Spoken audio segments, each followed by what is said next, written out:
आता काल म्हणजे महायुतीचं वक्तव्य केलं आणि पुन्हा राजकारणात खळबळ उडाली, पुन्हा भूकंप होणार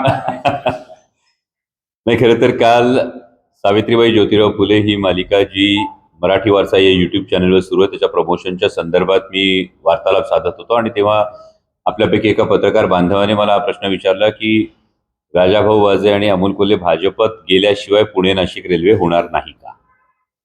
त्यामुळे पुणे नाशिक रेल्वेच्या संदर्भात ही सातत्यानं मागणी आहे. संगमनेरची मागणी आहे, अकोल्याची मागणी आहे, जुन्नरकरांची मागणी आहे, मनसरची मागणी आहे, खेडची मागणी आहे की जी ओरिजिनल अलाइनमेंट होती यावर पुणे नाशिक रेल्वे व्हावी.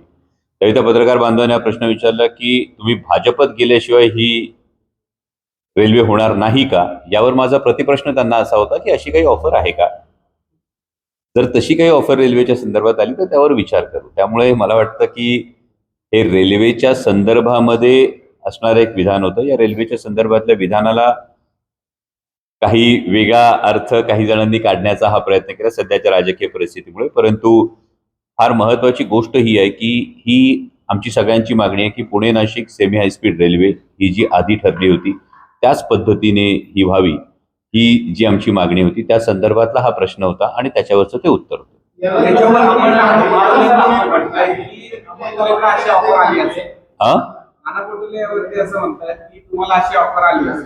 अजून नाना भाऊंचं माझं काय बोलणं झालेलं नाहीये, पण त्या पत्रकार बांधवांनी जो प्रश्न विचारला त्यालाच माझा प्रतिप्रश्न होता की अशी काय आहे का ऑफर?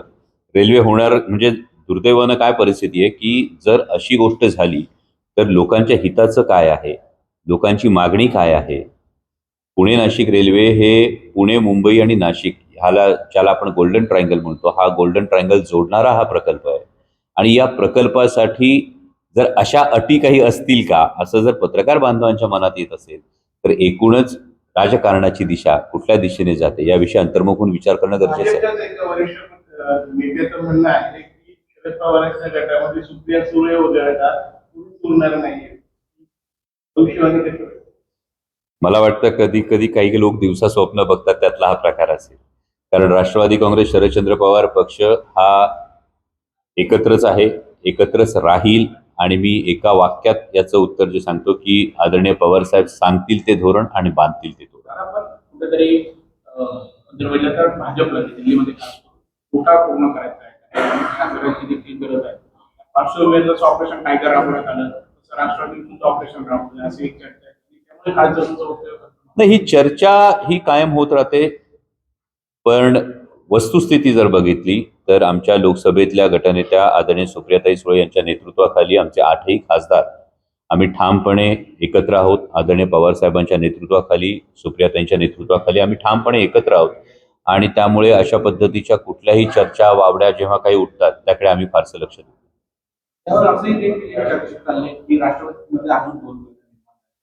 त्यामध्ये एक गट म्हणते की भाजप सोबत जावं आणि एक गट म्हणते की आपण काँग्रेस सोबत.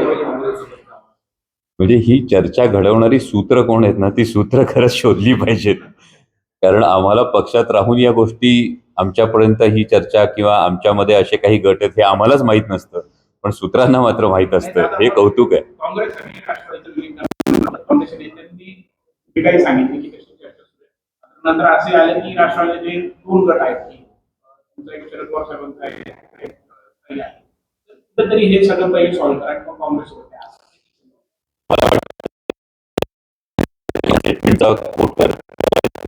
मान्य वडेट्टीवारांनी केलं, पण ते विधान जर पूर्णपणे ऐकलं तर ते विधान असं आहे की ही चर्चा हायकमांडच्या पातळीवर सुरू आहे, त्यामुळे त्यांनाच याविषयीची पूर्ण माहिती नाही. आणि त्यामुळे जर माननीय वडेट्टीवार साहेबांनाच याविषयीची पूर्ण माहिती नसेल तर त्याविषयी भाष्य करणं हे मला वाटतं की फारसं त्यामध्ये काही अर्थ उरत नाही. कारण ही नेमकी काय चर्चा चालली, अशी चर्चा सुरू आहे का, हेच जर ज्यांनी विधान केलं त्यांना कल्पना नसेल त्याविषयी फार भाष्य करण्याची आवश्यकता नाही. माझं मत हेच आहे की महाराष्ट्राच्या हितासाठी आदरणीय पवार साहेब सांगतील ते धोरण आणि बांधतील ते धोरण. केंद्रामध्ये मंत्रिमंडळ विस्ताराची आहे, आपण काल जो काही विधान केलं आणि त्या सगळ्या वाव ठेवलं, एकूण अशा काही चर्चा दिल्लीत सुरू आहे का? राज्यात ठीक आहे आपण सांगताय दिल्लीत अशा काही चर्चा सुरू आहे का? आपल्याला काही ऑफर आहे का? आपल्यासोबत कोणी चर्चा करत आहे? मी आपल्याला पुन्हा तेच म्हणालो, ऑफर ऑफर ऑफर जे आपण म्हणताय ते एका पत्रकार बांधवांनी पुणे नाशिक रेल्वेच्या संदर्भात विचारलेला प्रश्न आहे. आणि त्यावरचं माझं स्पष्ट उत्तर तेच आहे की महाराष्ट्राचे मुख्यमंत्री माननीय देवेंद्रजी फडणवीस यांना इन्फ्रामॅन म्हणून ओळखलं जातं. पुणे नाशिक रेल्वेची जी पहिली अलाइनमेंट झाली, ही अलाइनमेंट होत असताना या अलाइनमेंटच्या संदर्भामध्ये MRIDCची जी स्थापना झाली होती ती माननीय देवेंद्रजी फडणवीस यांच्याच कार्यकाळात झाली होती. आणि त्यामुळे माननीय मुख्यमंत्र्यांना माझी ही विनंती आहे की संगमनेर असेल, सिन्नर असेल, नाशिक असेल, जुन्नर असेल, मनसर असेल, राजगुरुनगर असेल, इथल्या सगळ्या ग्रामस्थांची जी मांडणी, महाराष्ट्राच्या नागरिकांचं जे म्हणणं आहे त्यानुसार ओरिजिनल अलाइनमेंटवरच पुणे नाशिक रेल्वे व्हावी, यासाठी आपणही प्रयत्न करा अशी आमची विनंती आहे. कालच्या आपल्या वक्तव्यानंतर ते चर्चा सुरू झाल्या आहेत. त्यावरच संजय राऊत यांनी असं म्हणाले की अमोल आहे, मात्र ते संभाजी महाराजांची भूमिका त्यांनी केलेली आहे, आता ते मुलींची भूमिका करतात, त्यामुळे जास्त करणार नाही. आणि याचबरोबर ते म्हणाले की जे भाजपसोबत गेलेले आहेत त्यांना इतिहासद्रोही म्हटलं जातं, रामद्रोही म्हटलं जातं, त्यांची गणना तशा पद्धतीची, त्याच्यामुळे अमोल कोल्हे असं काही करतात असं वाटत नाही म्हणून संजय राऊतांनी म्हटलं. माननीय राऊत साहेबांनी जो माझ्यावर विश्वास दाखवला त्याबद्दल मी त्यांचा आभार मानतो. आणि पुन्हा एकदा मी आपल्या सगळ्यांना तीच विनंती करतो की कुठल्या कॉन्टेक्स्टनी ते विधान आलं होतं, तो कॉन्टेक्स्ट हा पुणे नाशिक सेमी हायस्पीड रेल्वेचा कॉन्टेक्स्ट आहे, हे मी पुन्हा एकदा आपल्या सगळ्यांना आठवण करू देऊ इच्छितो. कारण काल आपणही तिथे होतात, त्यामुळे आपल्याला हा संपूर्ण प्रसंग काय घडला तो व्यवस्थित माहिती आहे. बऱ्याचदा असं होतं की एखादी न्यूज किंवा एखादं ब्रेकिंग न्यूज ही ठराविक टायटलमुळे चालते, त्याचा मागचा कॉन्टेक्स्ट हा सांगितला जात नाही. आणि हा कॉन्टेक्स्ट खरं तर पुणे नाशिक सेमी हायस्पीड रेल्वेच्या विषयी एका पत्रकार बांधवानं विचारलेला प्रश्न होता. तो प्रश्नही तसाच होता की असं घडलं तर, म्हणजे आता आपण या सगळ्या गोष्टी आत्याबाईला मिशा असत्या तर या गोष्टीसारख्या बोलतोय. आता आपण पुणे नाशिक अजितदादांचं स्वप्न होतं की पुणे नाशिक रेल्वे व्हावी. तुमचं तर आहेच, पण अजितदादांचं स्वप्न होतं, अजितदादांनी बऱ्याचदा पूर्ण नाही दाखवलं होतं. मग आता देवेंद्र फडणवीसांना तुम्ही इतका काय म्हणताय, ते जास्त फळा घालतायत का? होऊ देत नाही का? यात खोडा कोण घालतं यापेक्षा महत्वाची गोष्ट MRIDCकडे आपण जर पुणे नाशिक सेमी हायस्पीड रेल्वेची संपूर्ण वस्तुस्थिती जाणून घेतली तर या संदर्भामध्ये माननीय पृथ्वीराज बाबा चव्हाण हे मुख्यमंत्री असताना MRIDCची स्थापना करण्याची ठरली. MRIDCची स्थापना ही माननीय मुख्यमंत्री देवेंद्रजी फडणवीस यांच्या काळात 2014 ते 19 जे सरकार होतं त्या काळात ती करण्यात आली. याचं संपूर्ण आरेखन करण्यात आलं. या संदर्भातले भूसंपादनाची जी गोष्ट होती कोविडच्या काळामध्ये आपण जे उल्लेख केलात आदरणीय अजितदादांचा, स्वर्गीय अजितदादांचा, तर अजितदादा याच्यामध्ये इन्स्ट्रुमेंटल होते. कारण या संपूर्ण प्रकल्पाची पहिली मांडणी किंवा पहिलं प्रेझेंटेशन जे झालं ते मी शिरूर लोकसभा मतदारसंघाचं प्रतिनिधित्व करत असताना अजितदादांसमोरच याचं संपूर्ण प्रेझेंटेशन पहिल्यांदा झालं. आणि त्यानंतर या प्रकल्पाला खरोखर एका अर्थानं गती मिळाली. आणि ही गती मिळत असताना हा प्रकल्प आता दृष्टिक्षेपात येईल असं वाटत असताना अचानक MRIDC काढून हा प्रकल्प हा रेल्वेकडे देण्यात आला. माननीय रेल्वे मंत्र्यांनी जे स्टेटमेंट पार्लमेंटमध्ये फ्लोअरवर केलं ते स्टेटमेंट असं होतं की GMRTने याविषयी आक्षेप नोंदवलेला आहे. इतकी वर्ष सुरू असलेल्या प्रकल्पाला अचानक GMRT आक्षेप नोंदवतो, परंतु काही कार्यकर्त्यांनी माहितीच्या अधिकारामध्ये जी माहिती काढली यामध्ये GMRT कडून असं उत्तर देण्यात आलंय की डिपार्टमेंट ऑफ ॲटॉमिक एनर्जीने या संदर्भात आमच्याकडे कोणतीही चर्चा केलेली नाही. मग या सगळ्याविषयी एक प्रश्नचिन्ह निर्माण होतं. आणि महाराष्ट्र राज्याचे मुख्यमंत्री या नात्यानं मी माननीय देवेंद्रजी फडणवीस यांना ही विनंती केली की आवर्जून आपण यामध्ये लक्ष घाला, कारण आपल्याला हा प्रकल्प ठाऊक आहे. आणि या पद्धतीची संदिग्ध उत्तरं जर मिळत असतील तर इथल्या भागाची माहिती लक्षात घेता, इथल्या भागाची मागणी लक्षात घेता ओरिजिनल अलाइनमेंटवरच Pune Nashik semi high speed railway व्हावी ही सर्व नागरिकांची मागणी. आता या संदर्भात बैठक आज मुंबईत पार पडते, आपल्याला त्या बैठकीची कुठली?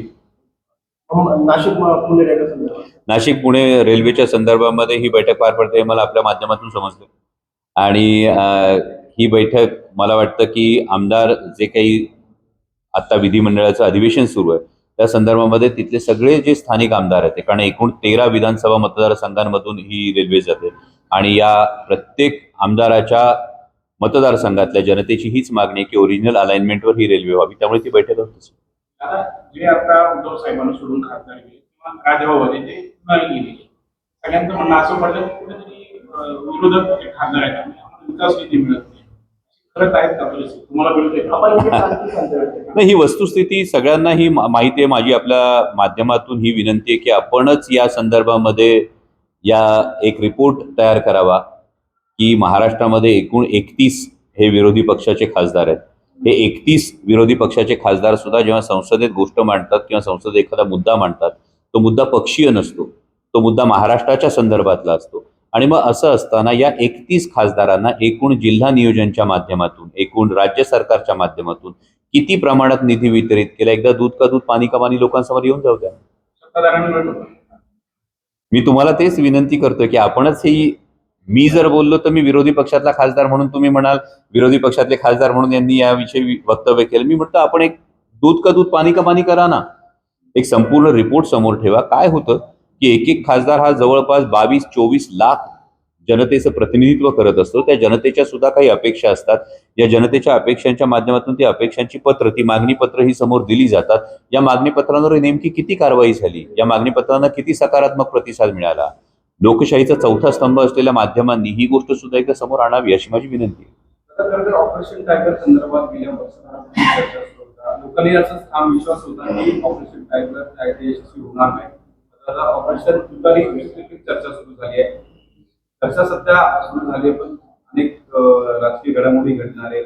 आपल्याला वाटतं की ऑपरेशन तुतारी सक्सेसफुल यशस्वी. मला वाटतं शेजारच्या घरात काय होतं यापेक्षा आपल्या घरात काय होतं ते मी ठामपणे सांगू शकतो. आणि त्यामुळे बघा, तुमचा ऑपरेशन तुतारीचा प्रश्न आहे आणि ऑपरेशन तुतारीचा प्रश्न असताना माझे दुसरे सहकारी खासदार इथे उपस्थित आहेत. त्यामुळे अशा कुठल्याही चर्चांना मला वाटतं आपण अकारण महत्व देण्याची आवश्यकता नाही. राष्ट्रवादी काँग्रेस पक्षाचे 8ही खासदार ठामपणे हे एकत्र आहेत. आदरणीय शरदचंद्रजी पवार साहेबांच्या नेतृत्वाखाली, लोकसभेतल्या आमच्या गटनेत्या खासदार सुप्रियाताई सुळे यांच्या मार्गदर्शनाखाली आम्ही एकसंधपणे आमच्या मतदारसंघाने जी जबाबदारी टाकली, महाराष्ट्रानं जी आमच्याकडून अपेक्षा व्यक्त केलेली ती अपेक्षा पूर्ण करण्याचा आम्ही प्रयत्न करतो. थँक्यू. बंटी विजय यांचं जे सरकार आहे ते पाडण्याचं षडयंत्र सुरू होतं. काही आमदारांना कोट्यवधी देण्यात आले. काही गुप्तचर यंत्रणा आहेत चेन्नईमध्ये, त्यांनी सगळं षडयंत्राचा पर्दाफाश केला.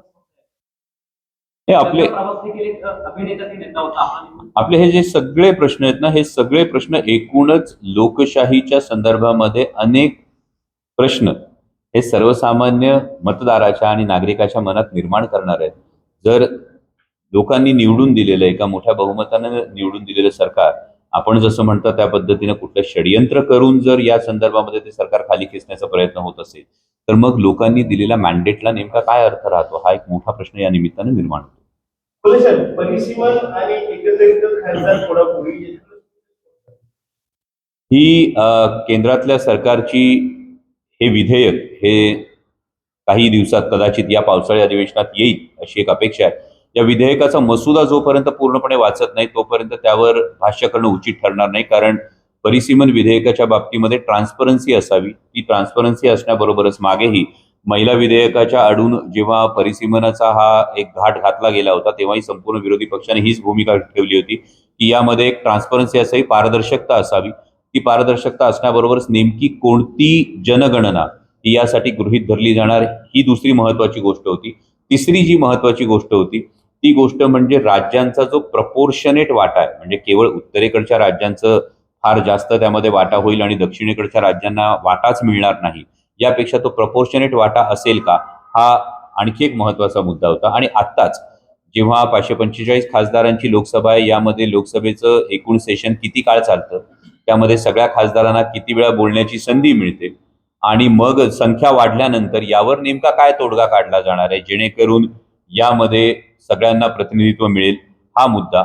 आणि चौथा मुद्दा, जर केवळ लोकसंख्येच्या आधारावर आपण ही गोष्ट जर परिसीमन करायला जात असू तर ग्रामीण भागातल्या सर्व नागरिकांच्या मनात एक फार मोठं प्रश्नचिन्ह यातून तयार होतं की मग शहरी भागातल्या लोकप्रतिनिधींची संख्या ही फार प्रमाणात वाढेल आणि मग नेमके ग्रामीण भागातले प्रश्न असतील, आमचे शेतकऱ्यांचे प्रश्न असतील, ग्रामीण भागातल्या नागरिकांचे प्रश्न असतील, हे मांडण्यासाठीचा प्लॅटफॉर्म आणि हे मांडण्यासाठीचं प्रपोर्शन तेवढं राहणार का, हे अनेक प्रश्न आहेत. पण परिसीमन विधेयकाचा मसुदा समोर आल्यानंतर त्यावर भाष्य करणं उचित ठरेल.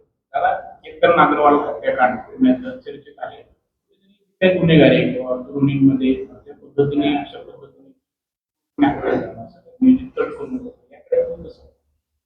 नाही, ही एकूणच सामाजिक परिस्थिती नक्कीच चिंताजनक आहे. पण पुणे पोलिसांचं मी मनापासून कौतुक करेन की ज्या पद्धतीनं त्यांनी या संपूर्ण प्रकरणाचा तपास केला आणि जितक्या अडचणी असताना सुद्धा अनेक पुराव्यांच्या धागे जोडणं, या सगळ्या गोष्टी याबद्दल मी पुणे पोलिसांचं मनापासून कौतुक करेल. पण एकूणच समाजामध्ये या पद्धतीची गुन्हेगारी प्रवृत्ती जी वाढत जाते, यामध्ये समाजानं अंतर्मुख होऊन विचार करणं गरजेचं आहे. थँक्यू.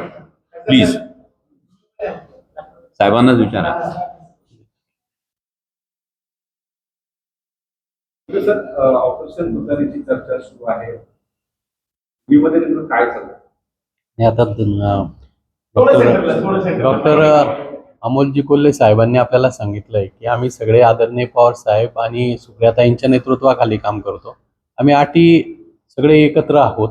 याच्या संदर्भात तर काही चर्चा नाही आहे, परंतु जो काय आम्ही सगळ्यांनी आदरणीय पवार साहेबांना निर्णय दिलेला आहे त्या निर्णयाबरोबर आम्ही राहणार आहे. त्याच्यामुळे आज तरी आमच्या म्हणजे किंवा तुम्ही बोलताय त्या पद्धतीने कुठल्याही प्रकारची चर्चा दिल्लीत आणि मतदारसंघात पण कालच बीजेपीच्या विश्वसनीय सूत्रांनी सांगितले, वरिष्ठ नेत्यांनी सांगितले, सुप्रिया सुळे वगळता त्या पक्षात कुठेच उरणार नाही आणि त्या संदर्भात जे आहे ते वाटतं ते आहे असं दावा आहे. चुकीची माहिती आहे किंवा चुकीचा अशा प्रकारच्या ऑफरही आलेल्या नाही आणि या संदर्भामध्ये कुठे चर्चा पण झालेली नाही. आम्ही सगळे आदरणीय पवार साहेबांच्या नेतृत्वाखाली आदरणीय ताईंच्या मार्गदर्शनाखाली काम करतो.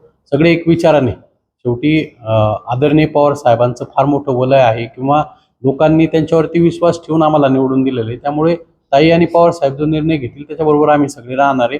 अशी आम्ही सगळे एकत्रित म्हणजे ज्या वेळेस आमच्या बैठका होतात त्याच्यामध्ये जे काही निर्णय असतील ते सगळे आदरणीय पवार साहेब आणि ताई किंवा अमोलदादा आहे ते सगळे घेतात. विरोधी खासदार आहेत त्यांच्याकडनं वारंवार सांगितलं जातं की निधी मिळत नाही म्हणून. निधी संदर्भातला आपला अनुभव काय आहे? आता निधीच्या बाबतीत तर तीच गंमत आहे. आज आपण राज्याची अवस्था काय बघतोय की तिजोरीच रिकामी करून ठेवली आणि त्यामुळे ज्यावेळेस आम्ही विरोधी पक्षाचे जातो त्यावेळेस आम्हाला काहीच दिलं जात नाही आणि याची जाणीव मतदारसंघातील मतदारांना आहे. त्याच्यामुळे फार निधी मिळाला पाहिजे असं काही नाही. शेवटी लोकांची विकास कामांबरोबर वेगवेगळी कामं आहेत. लोकांची संपर्क सातत्याने ठेवण्याचा किंवा आता कांद्याचा विषय रोहितदादा पवार असतील किंवा सगळेच कोल्हे साहेब असतील या सगळ्यांनीच मग ते आंदोलन मला पुण्यात झालं, संभाजीनगरला झालं किंवा इकडे चांदवड आहे, लासलगाव आहे, पंढरपूर आहे.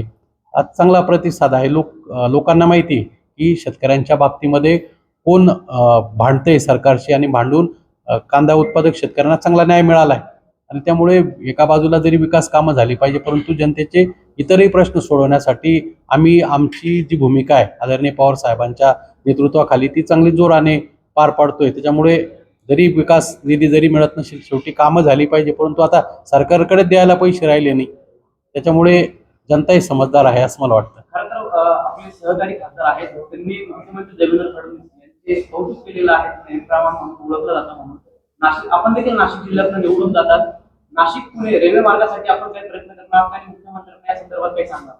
आमच्या म्हणजे जेवढे महाविकास आघाडीचे खासदार आहे आमची प्रामाणिक इच्छा आहे की सर्वे जर नाशिक पुणे झालेला आहे, आपला संगमनेर मार्गे आळे फाटा मार्गे जर सर्वे झालेला आहे, अमोलदादांच्या मतदारसंघामध्ये जमिनीचा मोबदला सुद्धा शेतकऱ्यांना दिलेला आहे आणि मग हे सगळं जर झालेलं आहे तर तो त्याच मार्गाने जाणं उचित आहे. इकडून तिकडून फिरून कुठंतरी नेणं हे काही उचित नाही आणि त्यामुळे म्हणजे मी सुद्धा अनेक वेळा पत्र दिलेले आहे. आम्ही ज्यावेळेस रेल्वे मिनिस्टरांना भेटतो त्यावेळेस आम्ही सगळे एकत्रितपणे तीच मागणी आम्ही लावून धरलेली आहे आणि तेच योग्य आहे.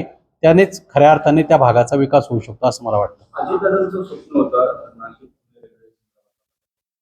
आपण सांगितलं की अगदी पुण्यापर्यंत जमीन त्या ठिकाणी मोबदला गेला, मात्र एवढं सगळं झाल्यानंतर आणि थोडा कोण घालतंय सगळ्या गोष्टींवर तुम्ही काय कसं करता? तर नेमकं त्यांना काम करायचं नाही का वेगळे मार्ग आहे? आता दादांनी सांगितलं की आम्ही सगळे खूप सर्वसामान्य याच्यातले आहोत आणि जनतेबरोबर जनतेची अपेक्षा आहे की जर सर्वे 25-1 वर्षापूर्वी झालेला आहे आणि तोच मार्ग योग्य वाटतोय. कारण इकडून जरी शिर्डी मार्गे नगर मार्गे जर वळवला तर शेवटी आजही आपल्याला मुंबई मार्गे पुण्याला जाता येतं, ते वेळ वाढणार आहे आणि शेवटी एका बाजूला लोकांची सोय झाली पाहिजे आणि विकास झाला पाहिजे आणि म्हणून जुन्या मार्गाने रेल्वे मार्ग होणं ही दादांची अपेक्षा होती किंवा मतदारसंघातील जेवढे त्या रूटवरचे लोक आहेत त्यांची अपेक्षा आहे आणि त्या दृष्टीने विचार केला पाहिजे. त्या ठिकाणी फक्त अडचण सांगितली जाते. कोल्हे साहेबांनी सांगितले की 14 देशामध्ये तिथं काही अडचण नाहीये, तर मग इथे कशी काय अडचण येते? तर त्याचा विचार केला पाहिजे ना सरकारने. नाफेडकडून वारंवार दर वाढवले जातात कांद्याची, खरेदी तेवढी होत नाही. शेतकरी पाठ करत आहेत, अटी नियम काय आहेत, शेतकरी ज्या टाक्या आहेत त्या कुठेतरी कठीण आहे शेतकऱ्यांसाठी देखील. ते कसं बघताय किंवा काय नाफेड सांगाल? आणि NCCF मार्फत जे रेट ठरवले जातात ते रेट आणि प्रत्यक्ष बाजारात असणारे रेट याच्यामध्ये खूप दुजाभाव आहे.